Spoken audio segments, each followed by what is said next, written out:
Hello, hello. This is Joey Tansen, he, him pronouns, doing the vlog assignment for Performance of Identity. Jump right into the stuff. Question one. PBS documentary spoke about identity and performance, specifically about creating theatrical spaces that were inclusive to gender nonconforming individuals and the queer community. What were reasons cited by some of the creators?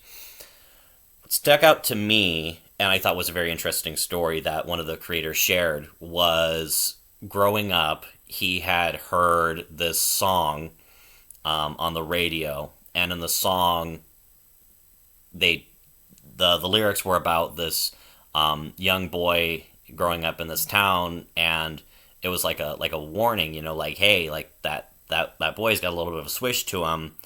Keep an eye on him, because he might be what is expected of him in his society, is essentially the gist of the song. And people take it pretty lightheartedly, and they joke about it and they sing along and it plays on the radio and it's popular and stuff. But to him, this is like awful because he is that little boy, and there's other little boys like him that don't fit those categories brought onto them by their society and their culture and their community.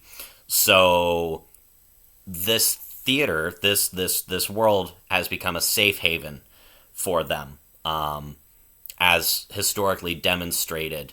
The theater community has, they also mention the activism that this theater company did, or some of the creators did during the AIDS epidemic during the 80s and 90s. So that's the need for these spaces, just a real safe haven. Question two. Creator mentioning needing a chorus of voices for both identity expression and a worldview to be shared. My reaction is yes, I agree tenfold. I'm currently in a intro to women's studies class right now, and we're actually talking about intersectionality.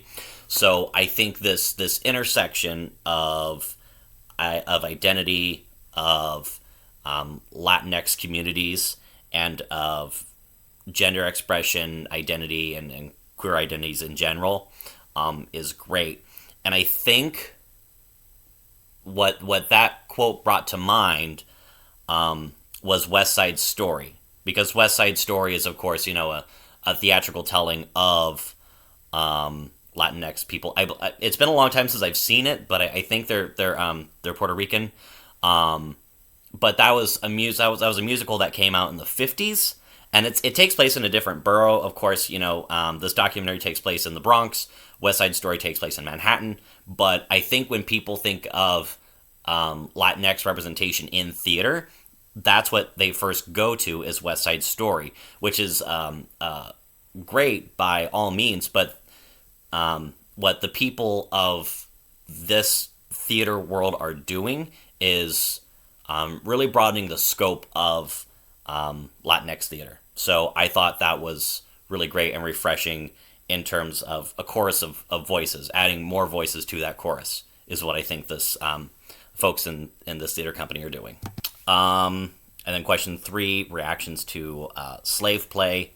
I enjoyed slave play. The layering in the title I thought was clever, because it's play, and also it's slave play, because that's the sort of sexual playing that they're doing, the sexual role play. The play largely reminded me of The Boys in the Band, in similar fashion, in that, there were, in Boys in the Band, it's individuals, but they're talking about issues that they are each facing within the gay community. Issues of monogamy, issues of race, issues of femininity, these sorts of things. And in slave play, they're talking about issues of race within their relationship, and issues of racism in general in the specter that each person is having in their relationship. So I was like, oh, that's kind of interesting. I did like slave play.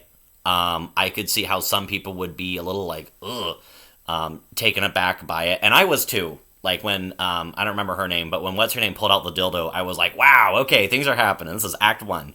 But I think what the playwright did with this was really smart. what I think he did, and this is kind of going into the value of a play like this, your other part of the question, and the purpose play like this is he took something which is hard for people to talk about to a certain extent, race, and took another topic which is hard for people to talk about, sex, and brought them together, which doesn't really sound like a great idea. However, you people don't really like jokes about race aren't really a great idea anymore. It's not really acceptable, understandably so, but it's a lot easier to joke about sex and have fun with sex. So I think bringing sex and these sex acts and everything did lend itself to more easily have a discussion about race within the play. That's kind of what I felt like the playwright was going for. I think he did it in a very good way. It was controversial. That is what it is. But I think it was very smartly and smartly done and appropriately done. I also appreciated that there was a lot of consent that built up to the acts that they were doing. I know there was one guy that kind of did his own thing in the end with his wife, but there were therapists there, and they spent days working on building up to the acts. But yeah, overall, very well done, and yeah, a great read. So that's what I got. Thank you so much for your time. Bye.